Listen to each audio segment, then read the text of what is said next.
Hello, everybody. Welcome to Also Rusty Buckets. I have a question to ask all of you. When does the pain end? With the suffering, just everything. When does it end? Because the game the Bulls just played today made me want to jump off the tallest building near me. And what's worse is that because I'm suspended on Twitter, I can't even rant about it on my timeline and have a bunch of people say, yeah, Rusty, you're right. I just have to sit here and talk to this stupid fucking camera. Anyways, subscribe if you have not already. Drop a like on the video. I'm wearing a new outfit today that I've never tried before, and I don't know if it looks good or not. I'm leaning towards probably not good, but that I'll let the comment section decide. So let me first talk about this Bulls Nuggets game because that's what's on the top of my mind right now. I also watched today Cavs versus Spurs. Celtics versus Kings, the last 5 minutes of that game. Blazers versus Mavericks, and Jazz versus Raptors. Even though I only watched the last 5 minutes of the Celtics versus Kings video, the title the title is still about them because I couldn't think of anything else, so it is what it is.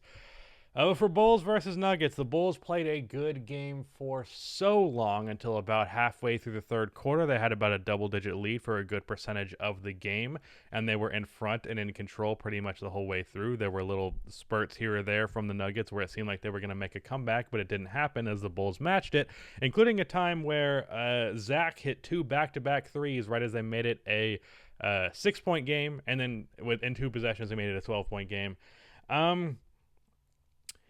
But then they collapsed, and it's for two reasons, really. One, that's just what they do. It just seems to be what they do. I just ranted about this with the Spurs, the last fucking game they played. But then also the rotations in this game were really, really bad. Patrick Williams didn't see the floor for like the entirety of the fourth quarter or overtime because the game went into overtime, of course. And then Lauri Markkanen was playing a bunch when he was not playing well, playing pitiful defense. Pitiful fucking defense. Ryan Arcidiacono, why is he still in the rotation? Billy Donovan, why is he still in the rotation? Breathe. He was not only in the rotation, but he was also playing minutes in the end of the fourth quarter and in overtime. I believe he played in overtime. I know for a fact he played in the last minute of the fucking fourth quarter. Not only that, there was like an 8-minute stretch with Zach LaVine off the floor and like a 4-minute stretch with both Zach LaVine and Thaddeus Young off of the floor, which if you watch the Bulls this year, you know that the Bulls are disastrous with both of those guys off of the floor. Ironically, Kobe White actually did a pretty good job of keeping the Bulls afloat despite this, but then by the time the guys both got in the game, the Nuggets were already starting to make a run, and the game went into overtime because so many stupid mistakes, and then also Jamal Murray and Nikola Jokic doing what they do. It's not fair with Jamal Murray because it's like, bro, how do you get some of the best head in the world, but then you're also that good at basketball? That's just not fair. That's that. God damn it. Fuck, man. I'm reading through my notes here. I wrote so much. I wrote 1, 2, 3, 4, 5, 6, 7, 8, 9, 10, 11, 12, 13, 14, 15, 16 bullet points about the Bulls in this game, but I'm not even bothering with this. Like, also late game, Campazzo, he got a strip on Zach LaVine when they were up 3, and then they ended up tying the game if Zach had just simply took care of the ball in that possession. And, you know, Zach LaVine had 30 in this game on good shooting, but I don't care what you tell me. This is a bad game from him. It really, in the clutch, it was Otto Porter Jr. who played amazing. This was his best game in forever. Who fucking knows? This is going to be a long video, by the way, so just be ready for that. But I'm just so tired of this.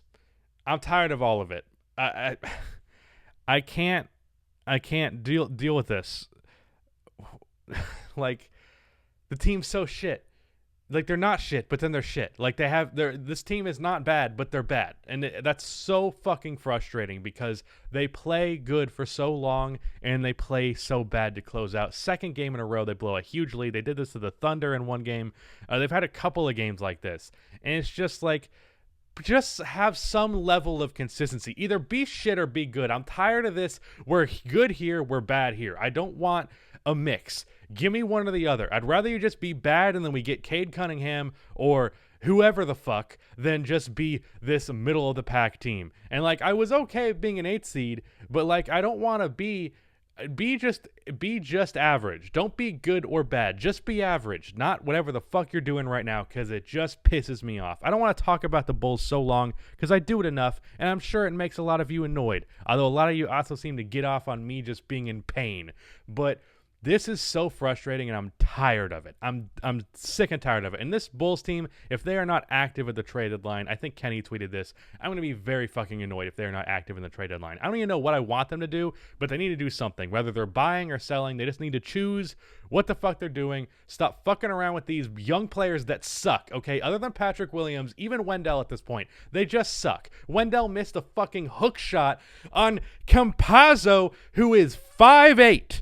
He missed a shot at the basket a foot from the fucking goal on 5'8" Campazzo. I'm done with Wendell. I'm done with Kobe. Had a good game. I don't care. I'm done with him too. Larry Markkinen played ass defense. Gave Michael Porter Jr. so many fucking buckets. Never brought any help on Jokic when he had fucking Thaddeus Young on him. And Thad did all that he could, but then he's right there, and he doesn't even have a good shooter that he's defending, and he doesn't bring help defense with his 7-foot ass.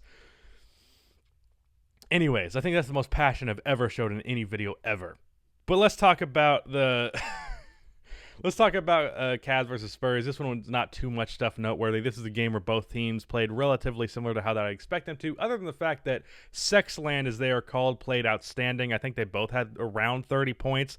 And I think someone said on Twitter that this was Darius Garland's career high. I'm kind of surprised that 30-something is his career high, but I guess it is.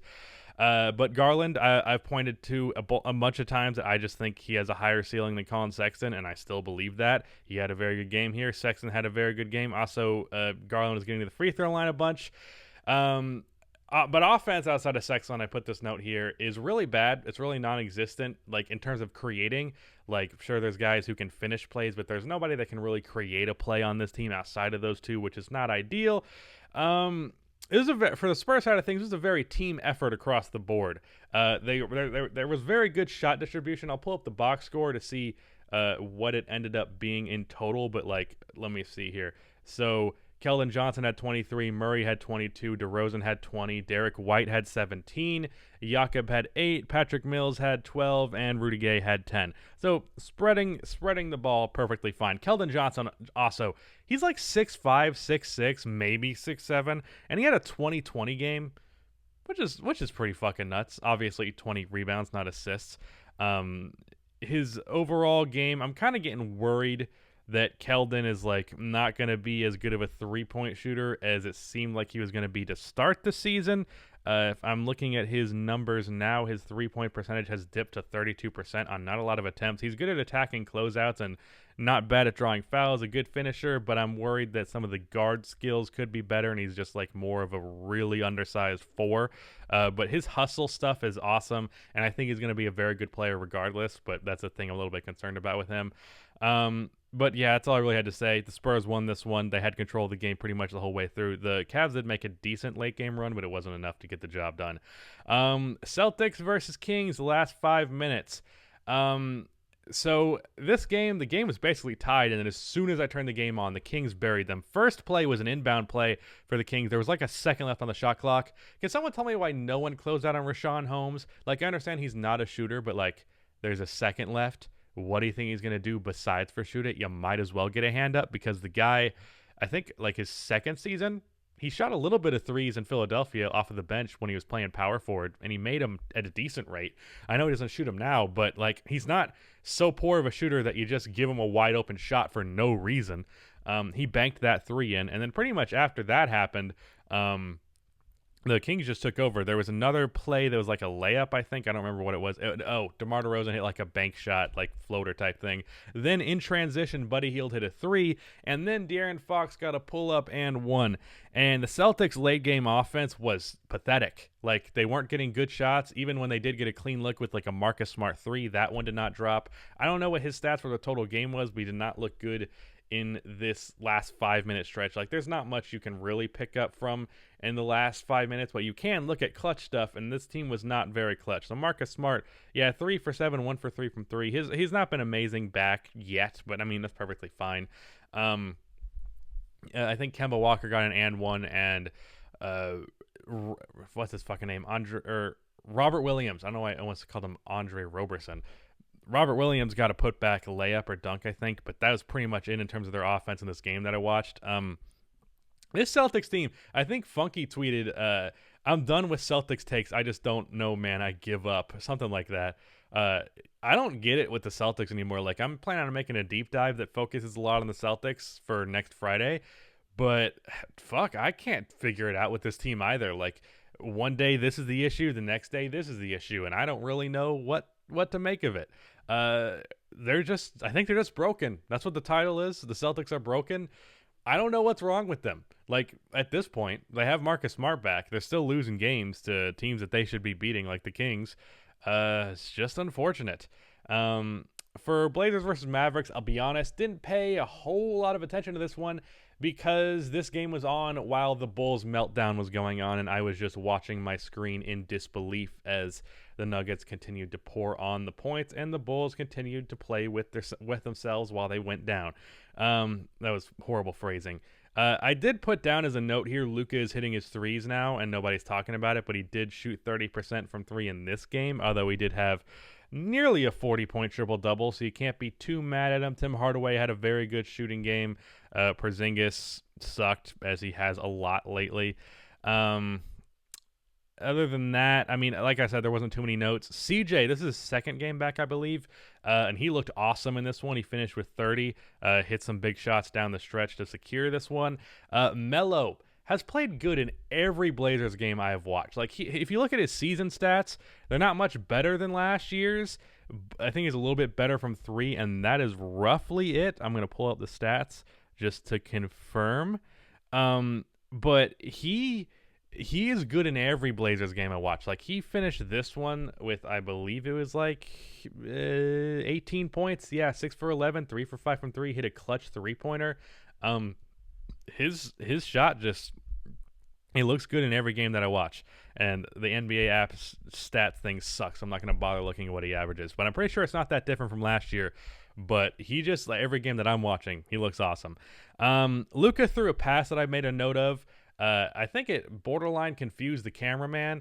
Like, it's just a swivel thing, but, like, it didn't get to the corner fast enough because of the pass. But Luka threw a pass that it looked so like he was facing forward, looking at Dwight Powell, who was rolling to the basket. He threw it, but it went left to the corner to Tim Hardaway Jr., and I was just mesmerized by that pass. Tim missed it, but it was a good pass. And then my last note from this game, and it's really just a question, kind of. I'm curious to know what Mavericks fans think of Trey Burke, because I was watching this game, and I was like, Trey Burke's cool. He has good games. He has bad games.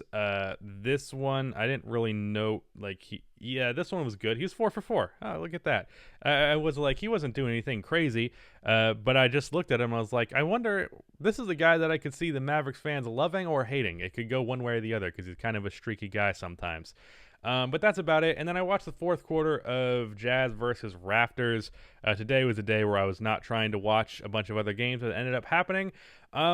Right out of the gate in this fourth quarter, the Jazz made a quick run to get it to 10, but the Raptors grinded back with some good shooting. OG Anunoby especially hit like a really difficult three late in the shot clock after missing an open one previous. So that was a big shot. Pascal Siakam, he struggled to create his shot late. He had a face-up mid-range shot that I think he might have airballed. It was not good. Mitchell, speaking of pull-up shots, he hit a big one late in this game around the free throw line that gave them a decent lead, but he then went on to miss a free throw that was going to make it a 4-point game. Then the Pascal Siakam got a layup. Then I think they fouled again, 3-point game. Pascal gets an inbound play to the left corner. And he fumbles the ball a little bit, but still gets a clean look from three to tie the game up, and it rims out. And I think Kenny also made a point of this, like, he has had so many game-winning / game-tying attempts rim out, and it's just unfortunate. Like, it's not like it's like he's 1% off over and over and over again, and that has to feel fucking horrible, especially with the Raptors having struggled this year. Like, I'm pretty sure they're solidly out of the playoffs right now. Yeah, they're at the 11th seed. And like the amount, I think they've had like 3 or 4 shots this season that just barely missed giving them the win or at least an overtime attempt. And this was another one. I feel like people are gonna clip the Bulls rant because I just kind of lost my fucking head there. Uh, but it is what it is. Rarely do I show emotion, so that's what you see. That's the only emotion I'm capable of showing is anger, because that's who I am, I suppose.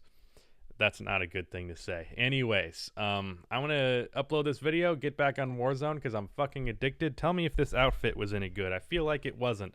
Like maybe I should change the pants. I don't know, man. I don't know where I'm going with this. All right, that's it. Bye.